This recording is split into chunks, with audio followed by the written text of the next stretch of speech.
गरीब की शादी। शशि की सौतेली माँ ने उसकी शादी की तो बड़े घर में, लेकिन पति कोई काम न करता।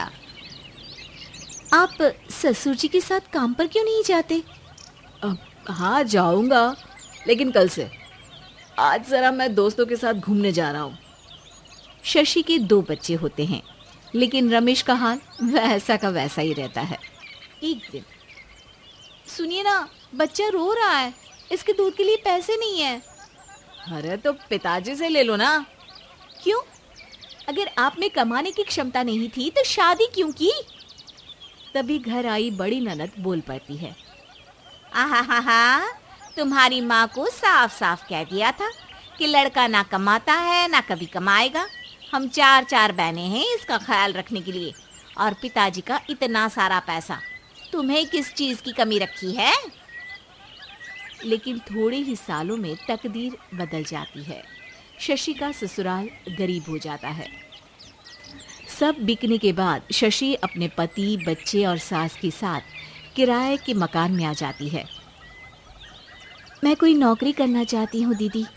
अरे इतने बड़े घर की बहू थी शशि, तुम नौकरी करोगी? नहीं नहीं नहीं नहीं। नहीं करूँगी तो घर कैसे चलेगा? बच्चों को भी तो पालना है ना। तभी शशि का भाई आ जाता है। शशि, ये ले राशन का सामान, किसी भी तरह की कोई भी ज़रूरत हो तो बताना। भाई, अब मैं नौकरी करूँगी। देख बहन, वैसे तो मैं तेरे साथ हूँ, लेकिन हाँ, मैं ये भी चाहता हूँ कि तू अपने पैरों पर खड़ी हो जा। शशि को एक प्ले स्कूल में छोटे बच्चों को संभालने की नौकरी मिल जाती है। एक दिन, शशि, मेरे स्कूल को अब तुम संभाल लो, मैं कुछ दिनों के लिए अपने बेटे के पास जा रही हूँ। लेकिन प्ले स्कूल अकेले मैंने कभी नहीं संभाला है। अब ये सब मैं नहीं जानती। इतने महीनों में तूने जो देखा, बस पूरे आत्मविश्वास के साथ उसे करना।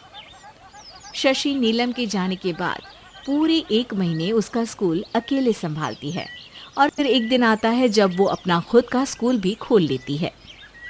वाह शशि, तुमने आज मेरा सर गर्व से ऊंचा कर दिया। तुम्हारा यही आत्मविश्वास तुम्हें बहुत आगे ले जाएगा। नीलम, बहुत आगे जाने की चाह नहीं है, बस ये छोटा सा स्कूल मेरे बच्चों की अच्छी शिक्षा में मेरी मदद करे, यही मैं चाहती हूँ। शशि थोड़े थोड़े पैसों से ही अपना परिवार पाल रही थी। एक दिन उसके घर उसकी बड़ी ननद आती है। अरे भाभी, घर में कूलर तो लगा लेती, मेरी माँ को कैसे पंखे में लिटा रखा है? अरे तो शशि कौन सा एसी लगा कर सो रही है? वो भी तो यहीं रहती है ना मेरे पास। ज्यादा यहाँ आकर मेरी बहू को परेशान ना किया करो। हाँ, मुझे भी शौक नहीं है इस छोटे से घर में आने का। मैं तो बस ये बोलने आई थी कि मेरे बेटे की शादी है तो ननिहाल का जो नेग होता है वो ले आना। हाँ, जितना बनेगा कर देंगे, और ना हुआ ना तो वो भी नहीं करेंगे। तभी शशि बोल पड़ती है। अरे नहीं माँ जी, रीटा घर की बेटी है, उसके ससुराल वाले उससे शादी पर पूछेंगे कि मायके से क्या मिला। रीटा, तुम मुझे सामान की लिस्ट भेज देना, मैं पूरी कोशिश करूँगी कि तुम्हारी हर डिमांड को पूरा करें। अच्छा, मैं खाना लगाती हूँ। शशि ये बोलकर किचन में चली जाती है। धीरे धीरे कर शशि किसी न किसी तरह अपनी सारी ननदों की डिमांड भी पूरी करती, बच्चों की ख्वाहिशें भी, और उनकी पढ़ाई के लिए पैसे जोड़ती। एक दिन जब शशि का बेटा 12वीं पास करके आता है। माँ, अब तुझे काम करने की ज़रूरत नहीं है, मैं अब कोई ना कोई नौकरी करके पढ़ाई भी साथ कर लिया करूँगा। शशि को लगता है कि बेटा और आगे पढ़ाई करे, लेकिन वक्त की मार के कारण वो बेटे को काम के लिए हाँ कर देती है। अब बेटा एक बैंक में चपरासी बन जाता है। लड़का देखने में तो बड़ा अच्छा है, अंग्रेजी भी पटर पटर बोलता है, फिर चपरासी क्यों? लड़का सारी बात मैनेजर को बता देता है। अच्छा, तो मैं तुझे एक मौका देता हूँ, तू यहाँ रहकर दूसरे डिपार्टमेंट का भी काम सीख। अगर तू किसी एक का भी काम अच्छे से सीख गया तो मैं तुझे यहाँ टेबल चेयर में बैठने वाली नौकरी दे दूंगा। लेकिन एक दिन शशि की ननद उसे फ़ोन करती है। अरे भाभी, देखो मायका तो मेरा तुम लोगों से ही है। मैंने आपके बेटे और मेरे भतीजे प्रदीप के लिए यहाँ एक नौकरी देखी है। पूरे 5,000 मिलेंगे। वैसे करता ही क्या है, चपरासी ही तो है ना। कोई बात नहीं रीटा, मैं उसे इस शहर के बाहर नहीं भेजना चाहती हूँ। बाकी वो शाम को आएगा तो मैं पूछ लेती हूँ। वहीं प्रदीप मैनेजर की बात से खुश हो जाता है और मैनेजर के काम पर ही नज़र रखने लगता है। वो उनकी तरह के पेपर पढ़ता, काम करता और आने वाले लोगों की बातें सुनता। एक दिन बैंक में ऑडिट वाले आते हैं। ये गलत है, पूरी बैलेंस शीट नहीं मिल रही है, कहीं ना कहीं गड़बड़ है। ए मैनेजर, क्या करते हो? बैंक के पैसों का हिसाब सही नहीं है।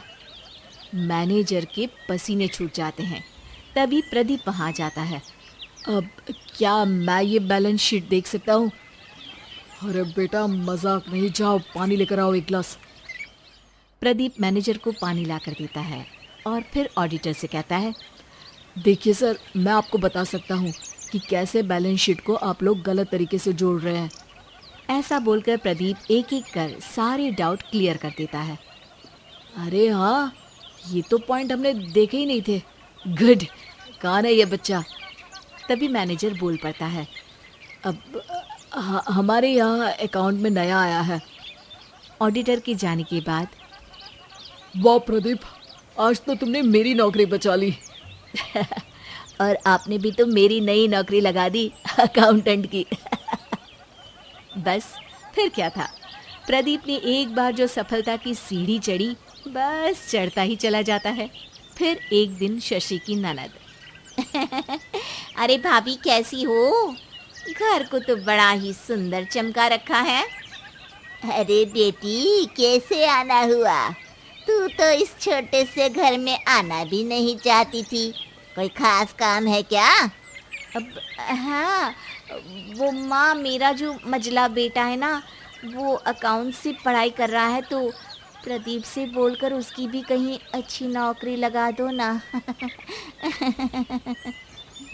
सास और शशि समझ जाते हैं कि कैसे पैसे आते ही लोगों के बात करने के तरीके से लेकर रिश्ते निभाने तक में बदलाव आ जाता है।